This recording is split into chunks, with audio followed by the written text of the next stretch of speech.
Est-ce que Tether et l'USDT est un véritable danger pour l'écosystème crypto? C'est la grande question qu'on se pose en ce moment, avec notamment les dernières nouvelles autour d'OKX, qui retire USDT de ses paires de trading, notamment en Europe.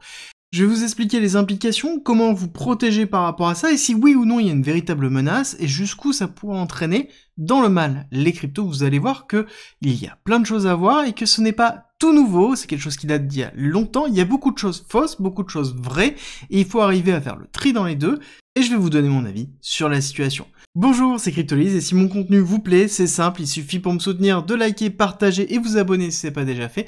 Et on commence tout de suite par expliquer ce qui s'est passé. Pourquoi OKX a retiré l'USDT de ses paires de trading? Très important. Alors déjà, il faut comprendre ce qu'est USDT. USDT est un stablecoin, il y a plusieurs types de stablecoins. Il y a les stablecoins qui sont backés contre le dollar, ça sous-entend que je vais avoir $1 pour $1, il y en a qui sont peg au dollar, sous-entendu la représentation $1, mais ça peut fluctuer. Tether, c'est backé, ça veut dire que si je donne $1 à Tether, je récupère un USDT. Si je donne un USDT à Tether, je récupère $1. D'accord? L'idée, c'est qu'on a une garantie réelle à travers une société qui est centralisée, qui s'appelle Tether, qui est garant de mon dollar et qui est garant de mon USDT. C'est très important parce que on va oublier tout ce qui est notion de stablecoin algorithmique ou de stablecoin surcollatérisé, même si on va en parler un petit peu après. Gardez bien en tête cette notion de centralisation parce que ça va jouer un rôle vraiment très fort dans la décision d'OKX et du risque potentiel au niveau de Tether. Dessus, nous avons Tether qui existe depuis très longtemps, 2014, d'accord, qui a toujours eu une grosse partie de FUD. Cette notion de FUD a toujours été réelle au niveau de Tether, dans lequel est-ce que la société centralisée qui propose ces dollars a réellement le collatéral? Est-ce que ils émettent pas plus qu'ils ne possèdent en réserve? Parce que c'est un peu la question qu'il faut se poser, c'est est-ce qu'au moment où je vais vouloir rendre mon USDT pour récupérer mon dollar, est-ce qu'il y aura suffisamment de dollars dans la caisse? Et ce qui est intéressant, c'est qu'on se pose beaucoup cette question en crypto, alors que c'est une question qu'on devrait aussi se poser dans le domaine bancaire. Ce n'est pas pour rien qu'il y a ce qu'on appelle un bank run. Les banques n'ont pas d'obligation réelle de posséder l'ensemble des dollars dans leurs réserves. Ils doivent avoir un fonds minimum, mais en tout cas, ce n'est pas une obligation au niveau des banques. Et est-ce que c'est une obligation au niveau des émetteurs de stablecoin? Ce n'est pas non plus une obligation à proprement parler, on va le voir un petit peu après, mais en l'occurrence c'est fortement demandé et il y a un certain nombre de vérifications et d'audits qui sont effectués. Mais c'est toujours pas ça ce qui a poussé OKX à retirer l'USDT Tether de ses paires de trading. C'est très important de retenir qu'il y a quelque chose qui est en cours en ce moment. Depuis maintenant 2 ans, nous avons une volonté de réglementation et de régulation des stablecoins en Europe et aux États-Unis. Alors ça va plus loin, ça parle de crypto en général, mais il y a vraiment un focus qui est effectué sur les stablecoins et c'est très important avec principalement ce qui s'est passé à cause de l'UST Terra Luna, donc le stablecoin de Terra Luna. Alors ce stablecoin malheureusement n'était pas stable, ce n'était pas un stablecoin classique, ce n'était pas quelque chose comme Tether, c'était ce qu'on appelle un stablecoin algorithmique qui est maintenu par en fait une formule mathématique, un bout de code qui va rééquilibrer le stablecoin par rapport à un collatéral. Collatéral qui était quelque chose qui ne tenait strictement à rien, qui était le Luna, le token de Terra Luna. Ce crash de 30 milliards de dollars a fait très mal à l'industrie crypto, mais aussi à l'image de la crypto-monnaie et l'image des stablecoins. Et c'est une des raisons pour lesquelles nous avons énormément de réglementations qui sont en train d'arriver. Et réglementer, c'est aussi réglementer les sociétés qui gèrent ces parties-là. Ce qui est le cas de Tether, ce qui est le cas de la société Tether, qui est accusée pour plusieurs raisons d'utilisation de documents ou d'identité frauduleuse, de blanchiment d'argent, et c'est pas que Tether. Toute société qui produit des stablecoins. Et justement, il y a une obligation maintenant qui est en train d'arriver pour ces sociétés centralisées de devoir valider si oui ou non il y a eu blanchiment d'argent, d'avoir les mêmes normes bancaires. Mais est-ce qu'on aura les mêmes obligations côté bancaire et côté stablecoin? Ce n'est pas sûr. Et c'est là où on a aussi une grosse problématique. Et c'est quelque chose qu'on a vu aussi avec Paxos par rapport à Binance. Paxos était une société qui émettait un stablecoin qui s'appelle le BUSD, enfin qui s'appelle toujours le BUSD, qui était le stablecoin de Binance. Et ce qui était intéressant, c'est que Binance avait banni l'USDT parce que justement, ils transféraient systématiquement tous les USDT qui arrivaient sur leur plateforme en BUSD. Mais la SEC a dit, hop, stop Paxos, on arrête tout de suite, on ne sort plus le BUSD, on arrête d'émettre du BUSD. Qu'est-ce qui s'est passé, justement, par rapport à ça? Le BUSD a arrêté d'être émis, mais pas instantanément, il a fallu du temps, ça a mis du temps, Paxos se sont occupés de récupérer les BUSD et de réémettre, en fait, les dollars systématiquement. Ça a pris du temps, ça a mis du temps, et c'est tout à fait normal. Et c'est un petit peu ce que l'on pourrait voir par rapport à ce qui se passe. C'est-à-dire que dans cette réglementation, il faut comprendre qu'on a une partie vraiment de la compliance, le fait d'être en accord avec les règles européennes et américaines. Le fait d'appliquer la notion d'OFAC, le fait de, par exemple, restreindre l'accès aux USDT ou aux USDC sur certaines adresses, le fait de pouvoir bloquer des USDT ou des USDC sur une adresse, sachez que c'est faisable, ce n'est pas parce que c'est dans votre wallet qu'ils ne peuvent pas geler vos USDT et vos USDC, c'est quelque chose que peu de personnes comprennent réellement, mais c'est quelque chose qui est faisable, parce que c'est une société qui est centralisée et qui contrôle le smart contract de votre stablecoin. Et donc, ils sont capables de pouvoir intervenir dessus. Et donc, ils doivent, derrière, se soumettre à cette réglementation américaine et européenne, parce que c'est les deux, et respecter les règles qui vont être définies.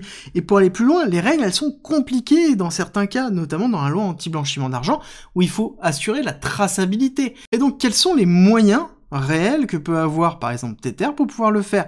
Par exemple, Cycle, qui est la société qui émet les USDC, a montré qu'ils étaient capables d'assurer de la compliance à travers plusieurs choses. Un, ils respectent toutes les demandes OFAC des Américains, ils rentrent dans la réglementation MiCA et ils se sont préparés par rapport à ça, notamment dans les processus de transparence des fonds et tout ce qui passe avec. Et justement, il y a cette partie transparence des fonds qui est très importante. Ce qui est important de voir, c'est que Tether a une représentation très forte, par exemple, de son USDT, donc de son token principal, de son stablecoin principal, sur la blockchain Tron. La blockchain Tron, c'est Justin Sun. Justin Sun, qui est un petit peu le dernier homme à battre aux USA, dans lequel nous avons fait tomber Binance et CZ, et maintenant il reste Justin Sun. On sait que Tron et Justin Sun derrière, c'est quelque chose qui est très louche, très sombre, dans lequel on a très peu d'informations sur ce qui se passe, dans les exchanges qui sont possédés par Justin Sun, dans la blockchain, même Tron, donc c'est très compliqué de savoir ce qui se passe. Et on a une supposition que Tether est de mèche avec Justin Sun et l'écosystème Tron. En tout cas, c'est la rumeur qui tourne autour de ça. Rumeur qui est suffisante pour laisser les USA et, pourquoi pas, l'Europe mettre la pression sur Tether sur oui ou non, est-ce que vous allez rentrer en compliance ou est-ce que vous allez être bloqué. Clairement, qu'est-ce qui va se passer s'ils sont bloqués? J'ai envie de vous dire, dans tous les cas, ça prendra du temps. C'est le même principe que Paxos, on a un exemple de ce qui s'est passé, le Paxos, le BUSD ne s'est pas effondré, derrière il n'y a pas eu de crash monumental, non, ça a pris du temps pour être retiré. Est-ce que Tether disparaîtra? Absolument pas, parce que tout simplement il est utilisé ailleurs qu'en Europe et justement aux États-Unis. Il sera peut-être beaucoup plus utilisé en Asie ou dans les autres éléments du monde. Et ça, c'est important. Peut-être qu'il ne sera plus par rapport au dollar, mais par rapport à une autre crypto ou à une autre monnaie fiat. Et c'est ce qui est important et intéressant de voir. Donc pour moi, les USDT ne sont pas mis à mal. Par contre, c'est une prise très forte qui est effectuée par les Américains, notamment derrière avec l'Europe aussi, sous couvert d'une réglementation très forte. C'est qu'il faut comprendre que c'est un domaine qui est très très juteux. Si on regarde actuellement comment ça représente, ce que ça représente en termes d'argent. C'est en termes de bénéfices, 2,8 milliards de dollars qui ont été générés sur le dernier trimestre de 2023, soit quasiment 30% de plus que Goldman Sachs. Comprenez bien que c'est 30% de plus que Goldman Sachs, qui est la banque vedette de Wall Street. Donc on est dans quelque chose qui est excessivement profitable, qui est non contrôlé par les Américains, ni par les Européens. Donc sous-entendu aussi par les Américains. On va pas se leurrer, on sait très bien que l'Europe est quand même grandement sous gouverne américaine ou sous tutelle américaine, peu importe comment on veut le définir, mais en tout cas économiquement on sait que c'est le cas, et c'est aussi le cas sur ce qui est en train de se passer ici. Donc actuellement on a un acteur qui brasse beaucoup plus que Goldman Sachs, qui représente le dollar, quand même l'effigie américaine, et qui n'est pas américain. Et donc forcément, on a une volonté de faire une mise au pas, un petit peu à l'image de ce qui s'est passé avec TikTok, dans lequel on a quand même les Américains qui disent, bon, soit vous nous vendez la partie américaine de TikTok, soit tout simplement on vous bloque l'application sur tout le marché américain.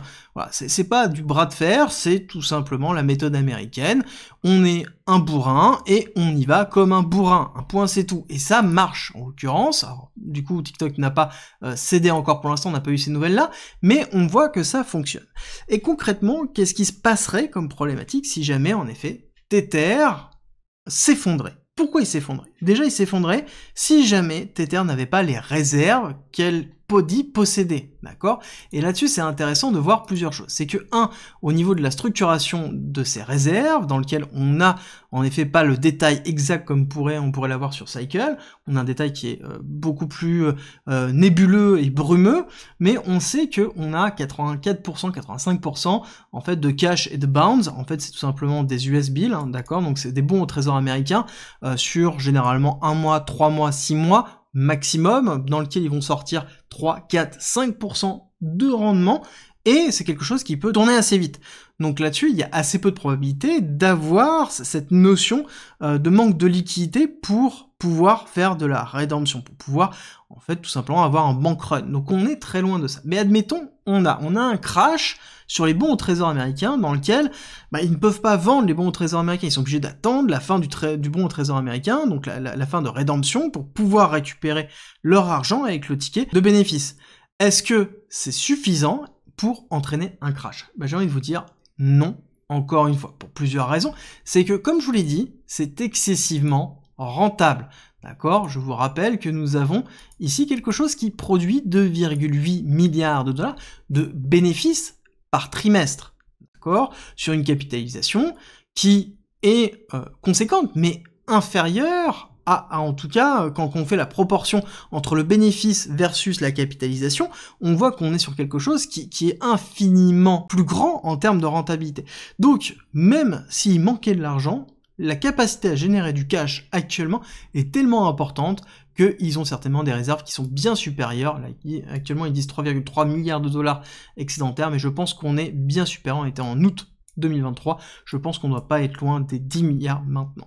Donc, il n'y a pas ou peu, ou quasiment pas de risque. Le seul risque qu'on pourrait avoir, c'est un risque plus de FUD, de réaction de foule, dans lequel on pourra avoir un impact au niveau du DPEG. On pourrait avoir aussi un impact au niveau ici du BTC, quelque chose qui pourrait faire une mèche de liquidation très forte. On pourrait avoir une mèche peut-être de 15-20% qui pourrait aller chercher des clusters de liquidation très forts parce qu'on aura une réaction de foule, une réaction psychologique sur une peur réelle de Tether.